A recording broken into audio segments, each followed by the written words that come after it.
Welcome to star 9 news. Govaraju Tuni నియోజకవర్గం Janasena incharge దేవా మధు వీరేష్ అధ్యక్షతన పత్రికా సమావేశం ఏర్పాటు చేశారు. ఈ సమావేశంలో తుని నియోజకవర్గం వీర మహిళా విభాగం ఇన్ఛార్జ్ కృష్ణవేణి మాట్లాడుతూ కాకినాడ పార్లమెంట్ అభ్యర్థి తెంగిల్ల ఉదయ శ్రీనివాస్ గెలుపుకై సమన్వయంతో జనసేన నాయకులు మరియు కార్యకర్తలు పనిచేస్తామని అన్నారు.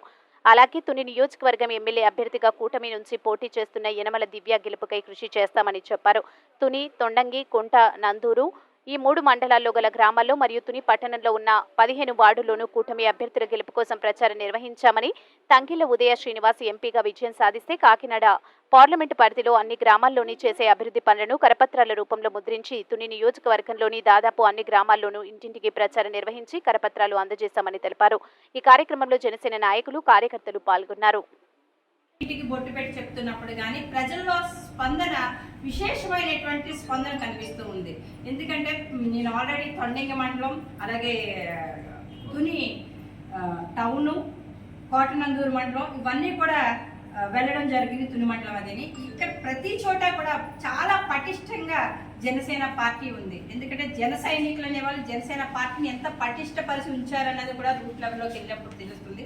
ఇది చూసి ఇవాళ ఎంపీ గారు మా కాకినాడ పార్లమెంట్కి సంబంధించినటువంటి తంగిళ్ల ఉదయ శ్రీనివాస్ గారు మన జనసేన పార్టీ ఉమ్మడి అభ్యర్థిగా పోటీ చేస్తున్నారు కూటమి తరఫున. ఆయన గెలుపు ఖచ్చితంగా ఖాయమని అందరికీ తెలుస్తూ ఉంది. ప్రతిపక్షాలకి దీని మీద అసలు నిద్ర పట్టట్లేదు. అలాగే యనమల దివ్య గారు కూడా అఖండ మెజార్టీతో, ఎంపీ గారు కూడా అఖండ మెజార్టీతో గెలవబోతున్నారు కాబట్టి ఇది ప్రతిపక్షాలకు ఎక్కడ నిద్ర పట్టట్లేదు. మనం ఆల్రెడీ జనసేన పార్టీ నుంచి మనం చూసుకోవచ్చండి. పవన్ కళ్యాణ్ గారు షణ్ముఖ వ్యూహంతో మనం అందరం కూడా ముందుకెళ్ళాం, ప్రజల్లోకి వెళ్ళాం. అలాగే చంద్రబాబు నాయుడు గారు సూపర్ 6 పథకాలు అవ్వచ్చు. ఇవాళ నిన్న రిలీజ్ చేసినటువంటి మేనిఫెస్టో మీద ప్రజలకు విపరీతమైనటువంటి నమ్మకం కలిగింది. అది పవన్ కళ్యాణ్ గారు చెప్పడం, చంద్రబాబు నాయుడు గారు చెప్పడం, అలాగే నరేంద్ర మోడీ గారి నాయకత్వంలో కూడా ఆ మేనిఫెస్టో ప్రజలకి అభివృద్ధి దిశగా మాత్రమే, మోసపూరితంగా కాకుండా అభివృద్ధి దిశగా మాత్రమే ఆ మేనిఫెస్టో కూడా ప్రజల అవసరాల మేరకు మాత్రమే మేనిఫెస్టో రిలీజ్ చేయడం జరిగింది. అలాగే మహిళలకి విపరీతంగా అందులో ఎన్నో బెనిఫిట్స్ పెట్టారండి. 3 గ్యాస్ సిలిండర్లు ఇవ్వడం అయితే మా మీడియా మిత్రులందరికీ కూడా మా జనసేన పార్టీ తరఫున నమస్కారాలు తెలియజేసుకుంటున్నాను. మరి ఈ రోజున Kakinada parliament coordination committee Tuni నియోజకవర్గం ఇన్ఛార్జ్ అయినటువంటి మా దేవ్ మధు వీరేష్ గారి నాయకత్వంలో ఈరోజు తునిలో మరి ఎంపీ అభ్యర్థికి ఎలాంటి ప్రచారం జరుగుతుందో అది ఈరోజు అందరూ కూడా చూస్తున్నారు. Early morning good morning tea కార్యక్రమం ద్వారా ప్రతి పల్లెకు వెళ్ళి అక్కడ పనికి ఆహార పథకంలో వేలాది మంది కూలీలను కలిసి వారందరికీ కూడా పార్టీ మేనిఫెస్టో గురించి వివరించి, అలాగే పార్టీ గురించి చెప్పి మా పార్టీ తరఫున వాళ్ళ మద్దతు తీసుకోవడం కూడా జరుగుతుంది. అలాగే మళ్ళీ మార్నింగ్ 10 దాటిన తర్వాత టౌన్లో ఒక 2-3 వార్డులో కూడా తిరిగి ప్రతి మెట్టు ఎక్కి మా ఎంపీ అభ్యర్థి తంగిళ్ల ఉదయ శ్రీనివాస్ గారి గురించి చెప్పి, అలాగే ఇక్కడ లోకల్ ఎమ్మెల్యే దివ్య గారి గురించి కూడా చెప్పి ఓటు వేయమని మద్దతు కోరడం కూడా జరుగుతుంది.